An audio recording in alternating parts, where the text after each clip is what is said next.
देखिए यहाँ पर आपको सही विकल्प आते हैं। एग्जाम्पल 8 जो मैंने आपको छुड़वाया था, करने के लिए कहा था, वो भी सेम इसी प्रकार का है। इसमें भी आपको ऑब्जेक्टिव है। सवाल यहाँ पर इस प्रकार से बन करके आते हैं कि यहाँ पर आपको एक आलेख दिया होता है, यहाँ पर आपको एक ग्राफ दिया होता है। क्लियर? एक सवाल समझ लो, बाकी आपको स्वयं खुद करना है ना। बहुत सरल सवाल है। यहाँ पर आपको एक आलेख दिया होता है और आपको ये बताना होता है कि ये जो आलेख दिया है, ये आलेख इन चारों रेखाओं में से कौन सी रेखा का समीकरण है। क्या ये आलेख इस रेखा का समीकरण है, या ये वाला आलेख इस रेखा का इस समीकरण का आलेख ये है, या फिर इस समीकरण का आलेख ये है, या फिर इस समीकरण का आलेख ये है। मतलब इन चारों में से कौन से समीकरण का आलेख ये वाला है, आपको यहाँ पर ये बताना होता है। अब चेक करना सीखो। आपको चारों को चेक करना पड़ेगा। पहले वाले को भी चेक करना पड़ेगा, दूसरे वाले को भी चेक करना पड़ेगा, तीसरे वाले को भी और चौथे वाले को भी। सबसे पहले मैं पहले वाले को चेक करता हूँ। पहला समीकरण क्या है आपका? y बराबर x है। पहला बिंदु क्या है? अब इस चेक करना सीखो। इसका पहला बिंदु क्या है? ऋण 1, 1। इसका पहला बिंदु क्या है?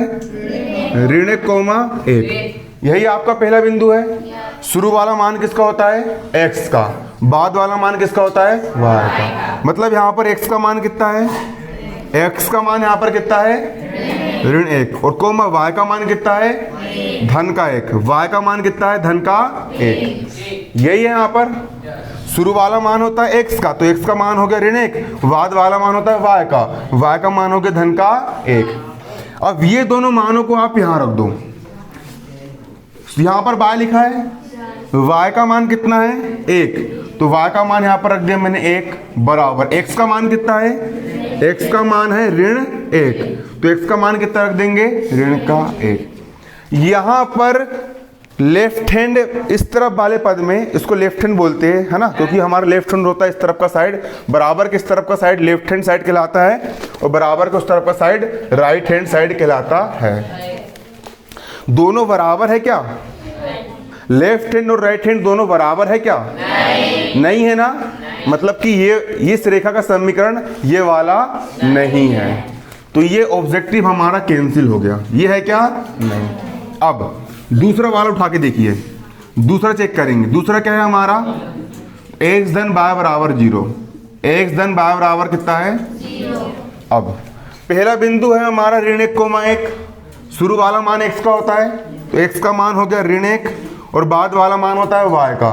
y का मान हो गया धन का 1। अब मान रखेंगे, x का मान कितना रख देंगे?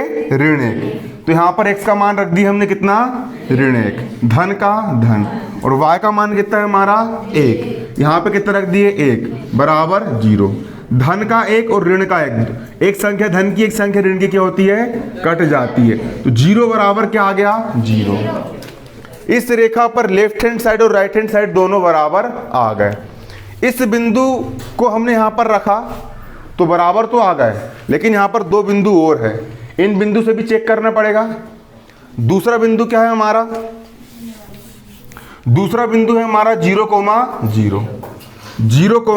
0, शुरू वाला मान x का होता है, मतलब x का मान भी कितना? 0, और कोमा y का मान भी कितना? 0। y का मान भी कितना है आपका? 0। क्लियर? अब मान रखेंगे हम यहाँ पर, x का मान कितना है? 0। धन y का मान कितना है? 0। तो बराबर कितना है? 0। तो 0 धन 0 कितना होगा? 0। और बराबर कितना है? 0। दूसरा बिंदु भी सेटिस्फाई हो गया। ये वाला बिंदु है, ये वाला बिंदु भी इस समीकरण में बिल्कुल सही तरीके से बैठ गया।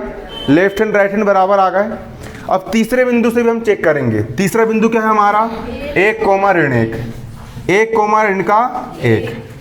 यहाँ पर x का मान कितना है? 1, और y का मान कितना है? ऋण का 1। x का मान रख देंगे 1, और y का मान कितना रख देंगे? ऋण का 1। 1 में से 1 गया, कितना आया? 0। तीसरा बिंदु भी इस समीकरण को संतुष्ट कर रहा है, मतलब इसी रेखा का समीकरण ये वाला है। तो ये ऑब्जेक्टिव आपका सही आएगा। यदि पेपर में आपको विकल्प आते हैं तो आपको इसी प्रकार से चेक करना है। बन जाएगा ना? बाकी कर लोगे, सेकंड वाला भी ऐसे चेक करना है और एग्जाम्पल 8 भी आपको ऐसे चेक करना है ना। ऑब्जेक्टिव वाले ये सवाल